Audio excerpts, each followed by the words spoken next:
Good afternoon and welcome to our breakout session as part of the IES Reading Summit. My name is Vanita Chabra. I work at the National Center for Education Research and CER as part of IES.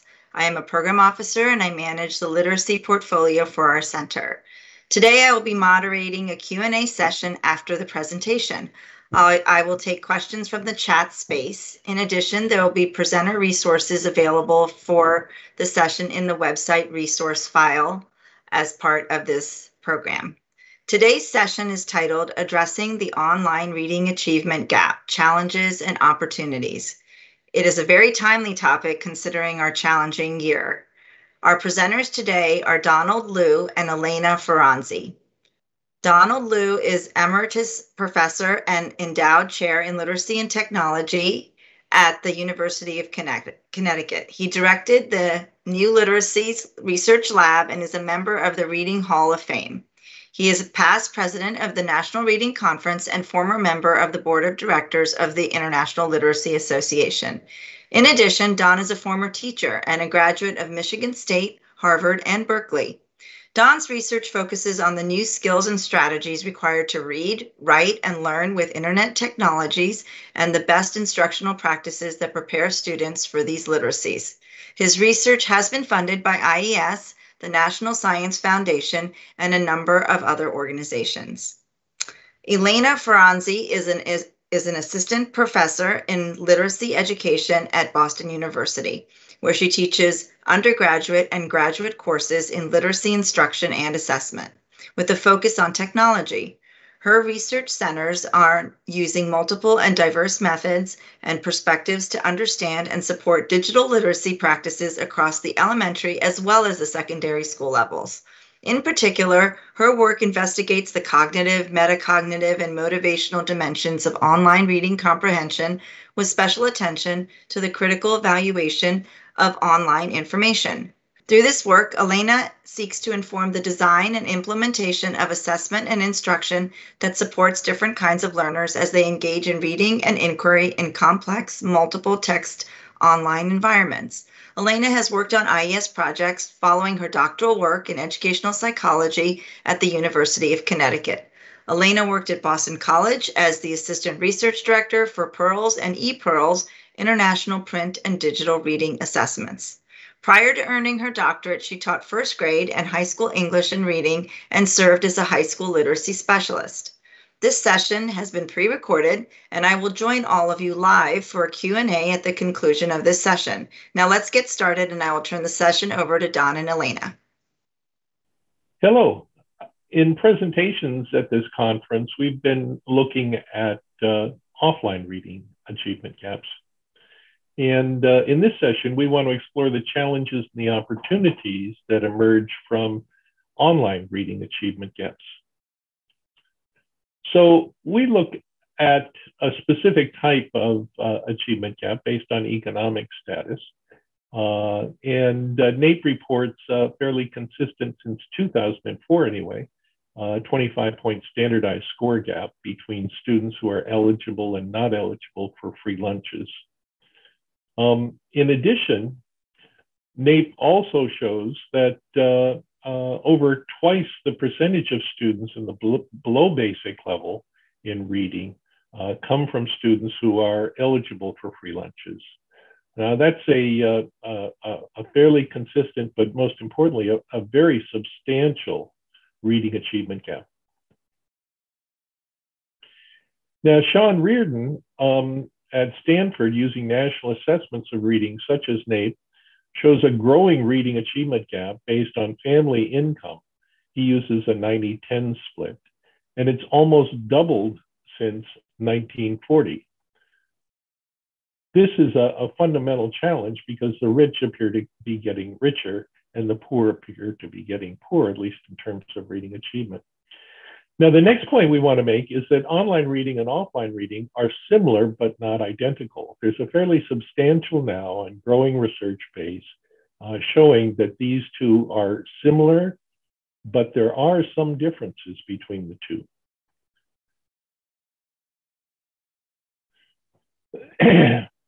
One of the things we know about an online reading achievement gap by economic status comes from a study that we conducted and was published in Reading Research Quarterly a couple of years ago. We looked at state reading achievement as a measure of offline reading and found, as NAEP found, a significant achievement gap by economic circumstance. We used two different school districts, one with a median family income of 120,000, one with median family income about 60,000. And so the difference here between the two school districts was about 2 to 3 years in terms of offline reading. In terms of online reading, the difference was about 1 to 2 years difference. This was at the 7th grade level. And that was when we controlled for pretest differences in offline reading, offline writing, and prior topic knowledge. So this is just coming solely from online reading differences. And that difference was fairly substantial. When we looked at some of the components of what we call online reading, we found that across all components, these differences were manifested. A special note, for us anyway, is the evaluation component, which in both categories, both populations of students, was somewhat smaller. Now, the point of what we're saying here is that when we look at NAEP reading achievement gaps and we add online reading achievement gaps, the challenges are even greater than what we might think if we only look at NAEP data, which represents offline reading. NAEP is delivered online today, of course, but the reading tasks are basically offline reading tasks, not online reading tasks, as Elena will explain. Thanks, Don. So as Don mentioned, he talked about some of the challenges that we face with regards to online reading. And I want to take this time to talk about some of the opportunities that we have within those challenges. And first, I want to take a step back to talk a little bit about what we mean when we say online reading. So I want to talk about some of the different possible forms of what online reading might be, since this term can mean different things to different people. And then I specifically want to focus on a form of online reading that we refer to as online inquiry. I want to focus on this particular form because we think it's really one of the most important forms of reading that students need to learn to really be able to engage with the world today on both a personal and a professional level. And it's also quite complex. So first, we thought it would be helpful for us to understand what kids are actually doing with their time when they are reading in digital spaces. And again, we understand that reading can mean different things to different people. So we can take a look at these graphs. These are from the Common Sense Media Report from 2019 on what tweens and teens are actually doing with their screen time. So you can see that they are spending a good chunk of their time, about 50 and 40% respectively, doing things like watching TV and video, which are quite passive activities. But we can also see that they're doing a lot of other things that can actually require more complex cognitive thinking. And these are really the kinds of cognitive processes that we want students to be using as they're reading. So we see that they are doing things like gaming, they're browsing websites, engaging in social media, and they're actually creating content as well, which can require some high-level thinking skills. They're video chatting, and they're also doing a little bit of e-reading. So we can see that students are engaging in multiple forms of reading, multiple forms of activities around text, and they're also engaging with multiple forms of text.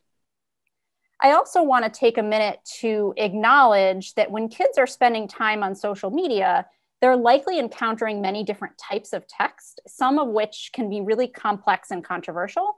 So as you can see here, a friend and colleague of mine recently posted an article about the controversial AstraZeneca vaccine. And we know that tweens and teens are posting similar kinds of articles and also posting links to other sorts of information. And so it becomes really important for people to be able to evaluate these texts and understand the different perspectives that are presented across these texts, because this is where many students and many people are actually getting their information today. So as I mentioned, I want to take this time to focus on a particular form of online reading that we refer to as critical online inquiry, or hopefully it's critical. Because as Don mentioned, evaluating information is really one of the central practices of reading online. So we refer to this practice as online inquiry because readers pursue understanding around a particular question or topic of inquiry. And online inquiry involves at least 5 practices that include questioning or developing some questions that you want to understand the answer to, and then locating, evaluating, synthesizing, and communicating information.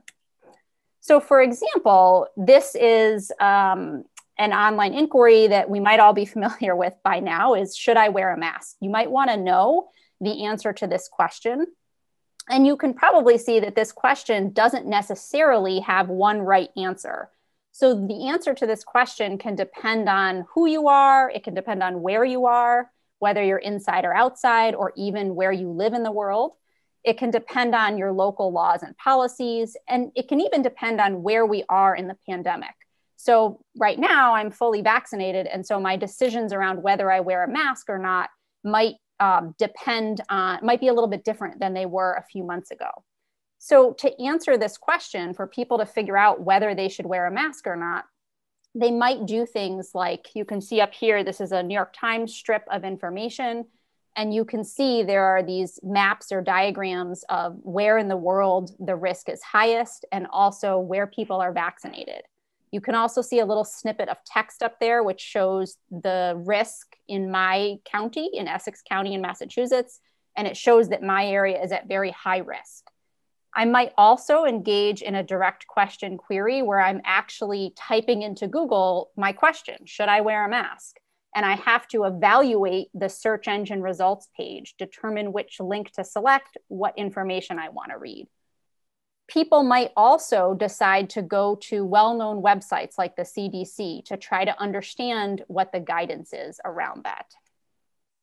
And then finally, of course, people might go to social media groups. So this is an example of a Facebook group from the town that I live in, where people are talking about what the local policies are, and specifically trying to figure out what the guidelines for their local CVS might be. So while some of us might think of Facebook as housing less credible texts, there can be instances where the very local information that people get is actually quite relevant. And we know that this is a place where people get a lot of their information. So I want to talk about the opportunities that we have for instruction and assessment around critical online inquiry. So first, I think it's important to acknowledge that we really need assessment and instruction that are mutually informative and that focus, or at least attune to the different 21st century digital literacies. And there are 3 opportunities around this and around specifically critical online inquiry instruction that I'm going to talk about. So the first is that we really need to commit to complex critical online inquiry instruction, especially for readers who struggle. So often these forms of digital reading are seen as sort of icing on the cake instruction that happens after the essential or core reading instruction has been completed. And oftentimes it's only for readers who excel. But I think in our digital age, we really have to make sure that all students receive this kind of instruction in online inquiry, and that they have the tools to be able to make sense of these newer texts across multiple texts and perspectives. Often what we see instead is that readers who struggle the most actually get the least of this kind of complex reading instruction in both offline and online contexts. So we really don't think it's a surprise that we're seeing readers who struggle the most kind of pull away from other readers in some of our assessment results. Instead of giving these readers who are already struggling opportunities to engage in challenging and interesting reading activities, these students are often the students who get the least interesting and the least challenging reading instruction. And sometimes they even get very rote phonics instruction with the idea that they have to learn to read before they can really engage in reading to learn activities. We know that learning to read and learning phonics is really important with our code-based language. But we also know that it's important for all readers to have opportunities to engage in really complex inquiry, like the kind of reading instruction that online inquiry can provide. The second thing I'm going to talk about is the need to begin early. So we don't need to wait until middle or high school to start teaching some online inquiry practices. Even very young children can do this, and we need to be able to start early with this. And then finally, we know that many students come into our classrooms with multiple digital literacy practices, and we actually have a really nice opportunity to be able to leverage these practices to teach things like online inquiry and to engage students in high-level reading comprehension instruction. So online inquiry instruction can do a number of things for students. We've seen that it can lead to significant learning gains, specifically for readers who struggle. In offline contexts, when students are engaged in project-based inquiry that coheres around a particular issue or topic, like online inquiry instruction does, even very young children can develop disciplinary vocabulary and knowledge that can help them within a discipline. We also know that online inquiry can teach students how to make sense of multiple forms of text and the affordances and constraints of each, which is really important for students to be able to decide and make decisions about why they might choose a particular type of text to communicate a particular thing to a particular audience. And it also teaches them to make sense of the different forms of text that they see online, as we saw from the wearing a mask, those different texts that we showed. And then finally, online inquiry instruction can really help students develop collaborative and evidence-based reasoning skills, which are important in offline reading instruction as well. So first, when we commit to teaching all students critical online inquiry instruction, there are two things I want to focus on. The first is circling back to what Don said, and is the need to focus on teaching students how to evaluate the relevancy and credibility of the information that they encounter. When we're reading online, students have to choose which text they are going to read. And so they have to sort of sift through all of the potential texts that are out there and choose where to get their information. And the second practice is that we want to engage students in crucial conversations where they have opportunities to really look at the evidence provided in online resources and determine what's more or less credible and determine which information they should learn from. So this diagram shows the process of online inquiry, as we talked about. So you can see students develop questions, and then they locate potential resources, then they synthesize and evaluate across those resources, and then they might take a step back and really draw some reasoned conclusions from the text that they deem more rather than less credible. And at the center of this process is evaluating the relevancy and credibility of text. So you can see that triangle. So this diagram shows that triangle up close. So you can see what we want is we want students to be able to evaluate the content or the claims and evidence that they see. But in order to do that, they might also look at the source of that information, the source of that content, and the context or the document features and the setting. So what the social and political context of their inquiry is. On top of that, students might go into this process with a few key habits of mind. We want readers to be proactive, and we want them to triangulate evidence within and across these three tiers and across multiple different sources and perspectives as they're trying to negotiate potentially conflicting perspectives in an online environment. And then we also want students to have what we refer to as flexible skepticism. We want them to be open to different ideas. So not just going into an online inquiry process, sort of cherry picking evidence that fits what their argument is, but really going in with an openness to examining different kinds of evidence. But we also want them to be critical of that evidence and to be able to look at it critically and question whether it's accurate or not. The second thing we want students to be able to do is to engage in critical conversations. So this is also in line with offline reading instruction. So critical conversations engage students in collaboratively addressing really relevant and meaningful issues It also engages them in evidence-based reasoning and argumentation, gives them the chance to collaboratively evaluate the information sources and the evidence that they find, and to discuss how credible information might be based on what they find in terms of content, source, and context. Students have the opportunity to make sense of multiple complex texts and varying perspectives, and they can examine their own beliefs, biases, and identities. When students are working in a particular disciplinary area, this also gives them the opportunity to develop different knowledge and practices that are important within a given discipline.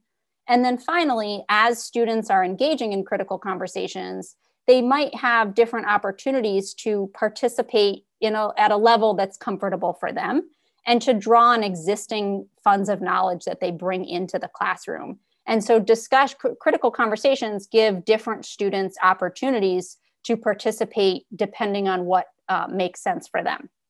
One important question, though, that we are faced with is how to really assess this important practice. It's challenging to assess this collaboration, but it's something we think we really need to think about how to do well. The second thing that students need to do, or that we want teachers to do, is to start early. So even very young readers can engage in critical online inquiry. And educators can start by developing a culture of collaborative inquiry. So during regular classroom instruction, if there's something that the class doesn't know and they want to know, teachers can walk over to a smartboard or a computer or tablet and just model for students how to find out the answer to that information or to that question. And as they're doing that, teachers can also model the habit of mind of being critical about the sources that they're choosing and how they're determining where to find the information and which information to believe. The other thing we can do with young children is to teach online inquiry and use digital texts within the context of texts and activities that students are already familiar with. So using hands-on activities and offline texts. So for example, this is a common first grade science activity. Some of you might be familiar with this, where students are planting seeds and developing some hypotheses about which plant or which seed might grow taller and why, depending on where they place it. So here, these students were collecting data based on how much water they put in the seeds.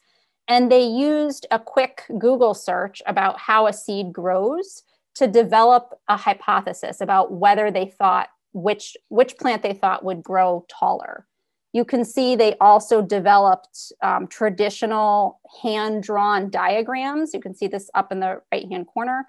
So they were really using hands-on activities and then offline and online texts and integrating across there. Students also used traditional books, so paper-based books, but then also integrated that with newer online texts like video to understand how those seeds might grow and what was happening under the soil as their seeds grow, the part that they couldn't actually see. And they used an online diagram as a mentor text for them to see what they might actually draw in their own observations.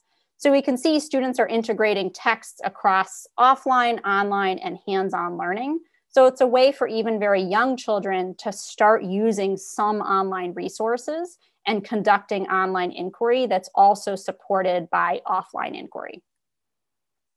Finally, we want to build on students' funds of knowledge for digital literacies. So we can really seek to understand and also build upon the practices that students bring into our classroom, just as we do with offline literacies. We know that students often live very rich online lives, sometimes that we don't even know about. And so we really want to take an opportunity to try to figure out what is it that students are doing in their free time online, on screens, like that Common Sense report showed, and how can we build on that? So how can we give students opportunities to maybe share those with other students in the class and to use those practices, those digital literacy practices, in units of instruction? We can also position students as competent and proactive digital readers. So one thing we can do is administer a digital literacies interest survey, as we would do with offline reading, and ask students what kinds of practices are they doing at home that they might be able to use in the classroom. And the last thing we want to leave you with is the idea of really situating students as existing at the center of their inquiry. Online inquiry can be really complex, and traditionally we have tried to actually simplify this process for students, either by giving them, lists of vetted websites or overly simplistic checklists that they can use as they evaluate information and conduct online inquiry. But this isn't necessarily helpful as they are trying to read and make sense of texts in the wild west of the internet. So students really need to be positioned as capable of engaging in this complex online inquiry. As Don talked about, online reading gaps may be even greater than we understand, but we also see that online reading is a really crucial practice for anyone living in our 21st century society. So this is definitely a challenge for us as educators to figure out how to teach such a complex practice. But we think these challenges also present really important opportunities for us to leverage the digital literacies that students are bringing into our classrooms. We know that students have a desire to make sense of the media-rich context that they are living in, and that they're constantly engaging in. And particularly as they're wrestling with important and relevant issues in the world, especially as we've seen students grapple with in the last year, we want to give them opportunities to engage those interests and those issues. So to do this, we can position students at the center of their own inquiries and help them engage in the really relevant and meaningful issues that are important to students and also to the broader worlds in which they live. Thank you. Hello, everybody. Thank you so much for joining us for this session. Thank you, Don and Elena, for that engaging and timely presentation. As you can see, there's an opportunity to put some questions in the chat and ask your questions from the to the presenters. So feel free to do that. And I just thought I'd start us off as I was listening, just based on the audience and based on some of the discussions that we've had over the last couple of days. I just wanted to ask both of you, which element of online reading do you consider to be the most important for classrooms to support? Well, I'll begin first. From my perspective, all of them are actually end up being important, because a failure in any one of the elements is going to lead to breakdowns in all of the other ones. So, for example, if you can't locate something, it's very hard to comprehend anything and learn anything from online information. If you can't critically evaluate things, it also makes it impossible to know what the reliable information really is out there. And we've seen the consequences of that recently. And integrating information is the same thing. We want students to integrate. Most of them don't. They tend to go for one source and use that. So all of them are important, I think. As I said, most recently, I think we've seen the breakdown of critical evaluation in much of the information flow in our nation recently. And so that may be one targeted area that people may be most concerned about. But I'll leave that to Elena. She has additional perspectives, I'm sure. Yeah, that's pretty much what I would say, not surprisingly. I think, as Don said, the practices are so integrated and so iterative that you almost can't teach one without the other. And I think, I've thought a lot about critical evaluation for a number of years now, and I've come to the place where it's almost like you can't talk about evaluation without talking about the other practices. And so it's, I think the way I think about it now is when we're teaching kids how to evaluate relevancy and credibility, we have to do it within the context of the entire inquiry, rather than, pulling websites off of the internet and saying, okay, do you think this is relevant or do you think it's credible? Because it's really contextual And it depends on their inquiry question, and it depends on the source of the text, where it came from, who's putting it out there. And students have to be able to, as Don said, locate the text first. And if they can't do that, they can't, synthesize the information in it or determine how credible it is. But I do think that because evaluating credibility and relevancy is such a complex skill, that it is something we know we need to focus on. And so I think it can be something that we attend to and center when we're teaching online inquiry. Great, thank you. I don't see any questions yet in the chat, so I'm going to continue to ask my own, but please, for all the attendees, please don't be shy. Please put in a question. Don and Elena are here to offer any type of feedback or answer any of the questions that you might have. I wanted to ask a little bit about the assessment piece. How do you think that online reading is currently being captured in assessments, both classroom and large scale? And what do you think that means for online instruction and reading? Elena? Yeah, I can talk a little bit about that. I think we are starting to move towards trying to capture online reading, which doesn't just mean, just to clarify, it doesn't just mean when kids are reading on a screen. That, of course, is something different. That's more like offline reading that's done on a screen. But in terms of assessing online reading or critical online inquiry, the way we talked about it, we're starting to see that in NAEP and certainly even in PISA and ePearls, where kids are reading websites and even reading multiple websites within a task. I don't know how much evaluation of credibility or accuracy or even relevancy is going on. And I think often those websites are very sort of cleaned up.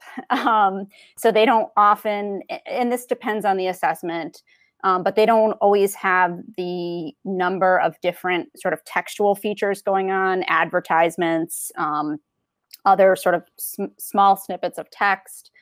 And so they look like simpler versions of real websites. And that's not always true. ePearls certainly looks like a lot like real websites, but still doesn't measure how students are evaluating credibility, which is a really complex skill, and how they're negotiating across multiple texts and perspectives. So I think we're starting to see it in a sort of simplified version.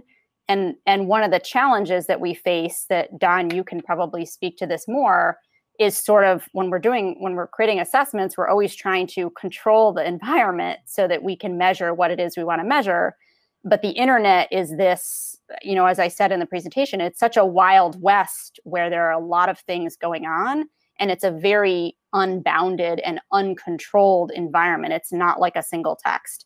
And so I think it does present challenges for assessment that are certainly challenges, they're not insurmountable challenges. And hopefully, in the next few years, those will be things we will address as we wrestle with that. Yeah, I would also add one of the another layer of the complexity with assessment is matching up with the tools that students use to consume their information. Most students are using their cell phones, and we assess with laptops and desktops. So cell phones put certain constraints on things and create other opportunities on things. And so students are getting text and all kinds of messages from many channels at the same time while they're consuming information. We really have no assessments that take any of that into consideration. Great. Well, thank you. One of the other things, you talked a little bit about offline reading and online reading. One thing that you mentioned is that, that they are similar, but not identical. Is there a way you can parse that out and tell us a little bit more about what you mean by that? Do you want to start, Don? Sure, happy to. Perhaps a defining characteristic of online inquiry reading, which is what we mean generally when we're talking about online reading, especially online reading to learn. What the primary difference is, Elena mentioned it, is that students construct their own texts as they develop a growing awareness and understanding of the idea that they're playing around with. Whereas an offline reading, typically, students have a text that they're reading, and especially in school classrooms for a particular purpose, and it's quite bounded, and they have little choice over it. Now, it isn't that offline you can't construct your own text. You can certainly go to a library and go through all of the books. You could pick up a magazine and find something there. But online, it's so easy to access multiple sources of information that we just do it as part of the reading process. Whereas offline, it tends to happen, but very infrequently. We tend to read fixed texts, and they're bounded. So when you construct your own text, you've got to make all kinds of choices. You've got to locate things. So locating online information, you use offline reading skills, certainly to decode in terms of that vocabulary, and certainly in terms of making inferences. But there are particular tricks and skills and strategies that you use if you're a really good user of search engines and locating information at different resources online. And the same thing is with critical evaluation. We look to different sources of information online to think critically, to gather critical information about the reliability of the online source that we're engaged with. I don't know if you want to add anything there, Elena. I don't know how well I address that issue. There are other differences, I'm sure, as well. Yeah. Yeah, I was also going to draw attention to locating and evaluating, which seem like two practices that are the most different online, and maybe communicating too, which I'm going to say something about in a minute. But I think the other thing, as Don mentioned, like the texts, there's an infinite number of texts online. And along with that, you can also quickly access multiple different forms of text. So images, which I consider a text, I know not everyone does, diagrams, interactive diagrams, videos. So you're often moving among multiple different forms of text at once and trying to make sense across texts.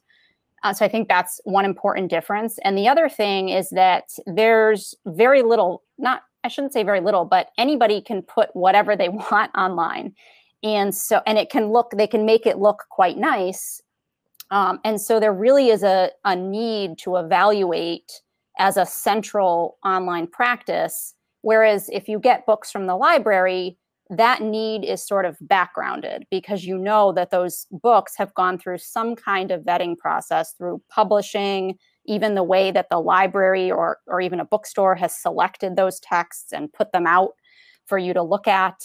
And so I think the onus is really on the reader to be a little bit more proactive in evaluating the text that they find.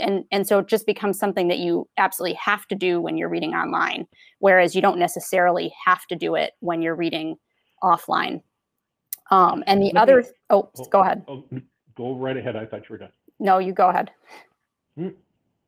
I was going to switch to saying something about communication. So. No, you should. Well, let me just add this element too. One of the things about online sources and tools is that they are changing incredibly rapidly as compared to traditional print technology, which changes very, very slowly. And so that's another element that lends itself to differences that, and the consequences for kids and adults as well is that we have to be continual learners. We have to continually learn new tools that are available online, new forms of social media, new forms of video use, new forms of traditional text use. Yeah, definitely. The last thing I was just going to say about communication or writing or creating online is I really think that the construct of reading changes quite a bit when you are in an online environment, because you are not just reading, not that reading is passive, of course it's not, but it's not just that you're reading, but you're always also inputting information. If you think about a computer, a tablet, any kind of screen, it always has some method for the user to be able to input information as well in order to get something back. And so it's this constant interaction of giving information to the system and then the system giving back to the reader. And that can happen in offline contexts. But again, like evaluation, it's not the default. It doesn't have to happen. Even whether that input is using the microphone or typing in a search query, or whether it's more involved, like you are chatting with a friend as you're gathering information, or you're sending an email when you're done gathering information, there's always sort of that iterative back and forth. And I think as we're assessing online reading, to kind of circle back to the question you asked earlier, that's something we really have to wrestle with, is can we really assess online reading and call it just reading, and sort of what does that mean down the road? One of the things I'd like to just add to the conversation that's taking place here, a couple of things that teachers can do in the classroom, just big picture things that any teacher can do in their classroom to facilitate the development of online reading skills. The two things that I would do right off the bat in a classroom have to do with modeling and representing what online reading and online inquiry really is to youngsters. And that is to develop a real capacity for curiosity, because that's what inquiry is all about, is you're learning things that you're interested in, you want to learn more about, and not all children have the same level of curiosity about things around them in the world.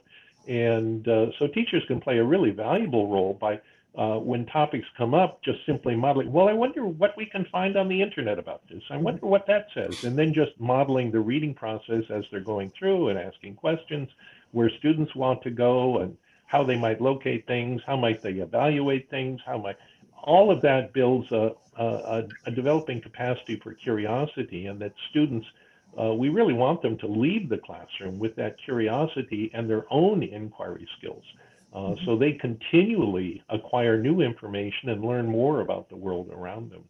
And the same thing has to do with critical evaluation. We want to develop students, as Elena said, healthy skepticism about the information that they find online. So continually being skeptical and checking out the accuracy of information, the reliability of information in a classroom as you model things with your students, and you encourage them and support them.